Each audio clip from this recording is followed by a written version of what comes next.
Alright, so my name is Matthew Betzen, and this presentation is going to be over autism spectrum disorder (ASD) and the characteristics and the instructional needs of the students with ASD.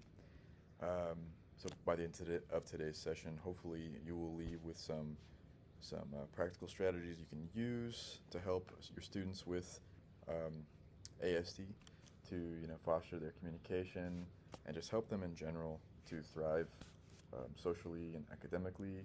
So let's get this underway. So autism was first identified in 1943, but since then we've had a lot of research be conducted over the disorder, which has led to an increase in prevalence of it. But like I said, we attribute that more to the research, the diagnosis, and the better awareness that we have of the disease rather than anything else. And we recognize autism as a very diverse condition affecting communication, behavior, and interaction in many ways. It occurs more often in boys than in girls with a 4 to 1 or 5 to 1 ratio, and about 1 in 68 children will have autism spectrum disorder. So there's no single autism profile. However, most students with ASD do demonstrate challenges in 4 main areas that we can identify, those being social relationships, communication, interests or routines, and stress management. And understanding these traits helps us predict when a student may struggle and how to provide proactive supports rather than reactive consequences, which is going to be a general theme in how we explore accommodating students with ASD in the classroom and helping them to grow and thrive socially and academically. Like I said, it's going to be proactive measures rather than reactive consequences, which generally do not work out with ASD. So a defining trait of autism is difficulty with social reciprocity, and that is the give and take of relationships. So like if I say something, you say something back, we take turns, we ask questions to each other, we show a general interest in each other, which is things that many people have learned as they've grown and socialized with others more or less naturally. But with ASD students, this is not necessarily something that is picked up naturally, and we can't make the assumption that it will be picked up naturally. So these students may have difficulty keeping eye contact in conversation, a social norm we take for granted, or they might seem uninterested in others because they want to talk about their special interest, which we'll talk more about later, for extended periods of time without asking questions to their peer or their partner, whoever they're interacting with, which will make that person, think that they're uninterested in them, and generally will turn them off to forming and keeping that relationship with them. So that's why they would have difficulty in general forming and maintaining those peer relationships. It's not understanding those social norms. So they might want those friendships, but they just have such a hard time doing it. And that's why we as teachers need to be explicit and direct when it comes to teaching things like social norms. We'll talk more about that later, but it's not something that they're going to pick up naturally. Communication differences that we see between ASD and students without ASD, and communications differences between teachers and those with ASD are one of the biggest hurdles that we face as teachers and educators. Some students have limited verbal skills, while others may use language in unique ways. They might represent things with pictures or symbols or even signs, and they might repeat phrases or struggle with figurative expressions. So the repeating of phrases would be called the echolalia, where they won't respond to what's asked of them, but they'll just repeat it, or if someone says something to them kind of expecting a response, but it's not necessarily a pointed question, it will often be repeated back to them. Or and that difficulty with figurative or abstract language is all about not understanding turns of phrases, idioms, metaphors, things like that won't be understood as directly as it would with students without ASD. So it's important to consider when you're thinking about how you're going to interact with your students and how you're going to phrase your instruction. You really want to avoid those things like sarcasm and figurative speech as much as possible with ASD students.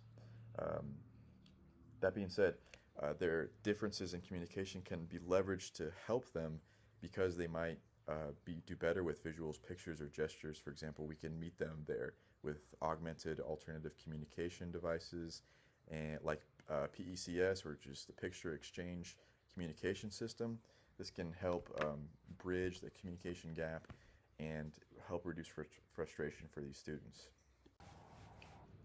So many students with ASD will develop very focused interests like trains, dinosaurs, or weather patterns.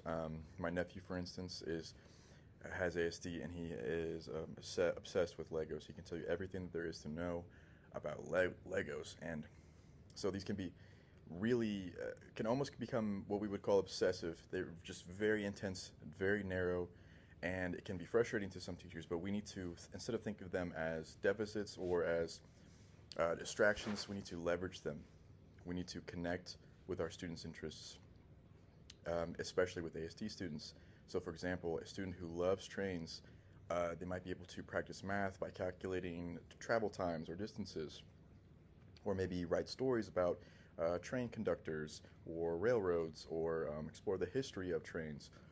Connecting instruction to ASD students' passions is going to help us build attention and confidence, and it's going to create great moments for peer interaction, which we want to always encourage to help build that social reciprocity in them. As research shows, actually, teachers who leverage these special interests with ASD students often end up socially, or end up helping them open up socially and help them to communicate more effectively.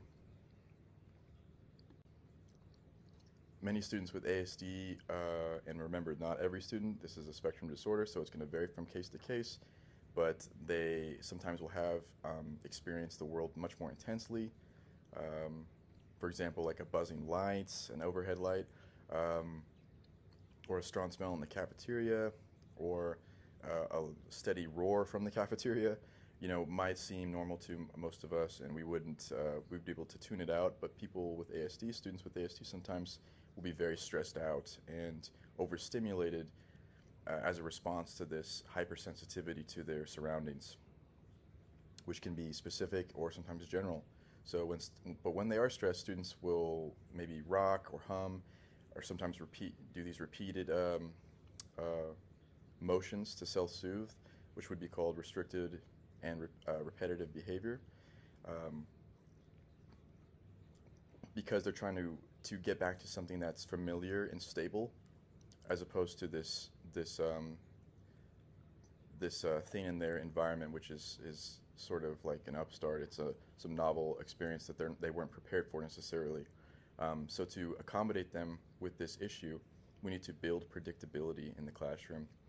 So consistent schedules, clear transitions, and advanced warnings of changes are great ways that we can help significantly reduce anxiety for our students with ASD. So once again, two students with ASD are alike. Some will need constant adult support, while others may excel academically but maybe have some issues socially. And so we just need to remember that it's a difference and not a deficit.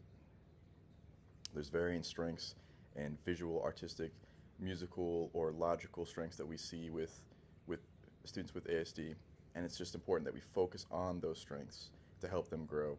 Ask ourselves what our students can do, and use that as a foundation for growth, rather than constantly saying to ourselves, well, this thing they can't do, this thing they can't do. Let's see what they can do and build from there.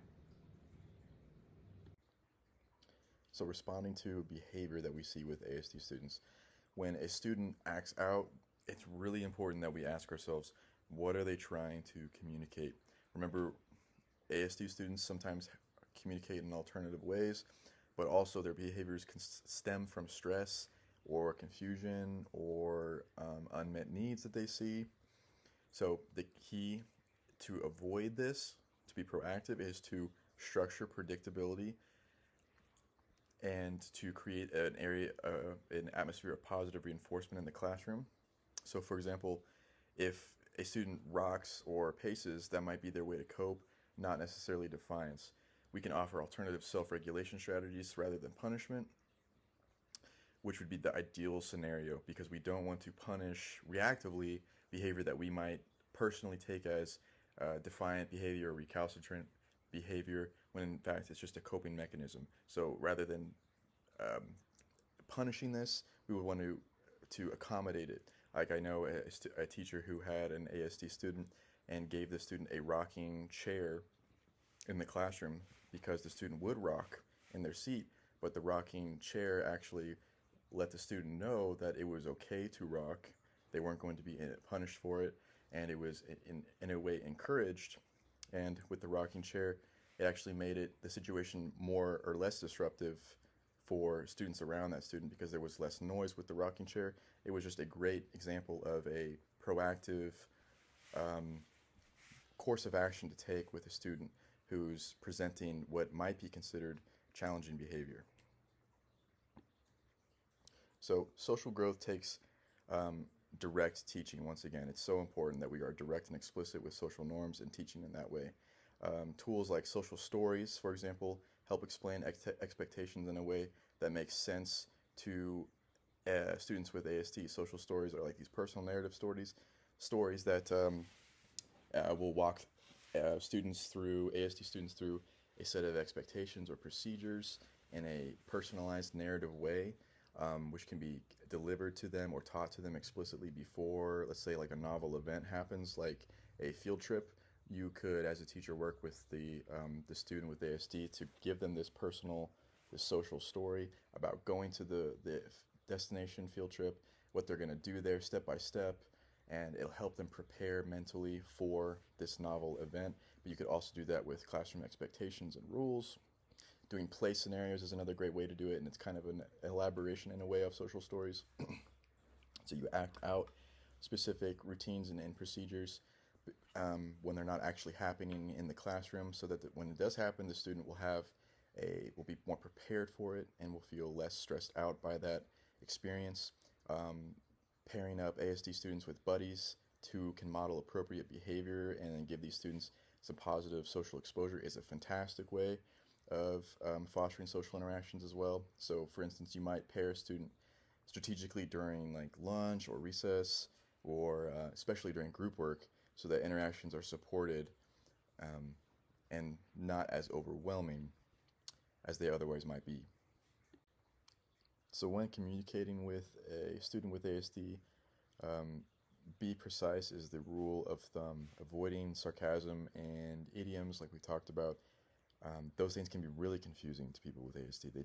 They do not understand sarcasm or figurative language in the same way that students without ASD might. And in general, even kids without ASD, I've come into a lot of examples or run into a lot of cases where students without ASD just aren't picking up on sarcasm, which might be a teacher's go-to style of humor, for example. It's best to avoid something like that. Giving directions one step at a time and being very clear is the best way to communicate effectively to students with ASD. And you'll be amazed at what they can do, what they can understand when they're given enough time and clarity. Using assistive communication tools like picture exchange communication systems, where teachers and these ASD students will use pictures to communicate like needs or wants, desires, or concerns in the classroom by like actually giving each other pictures.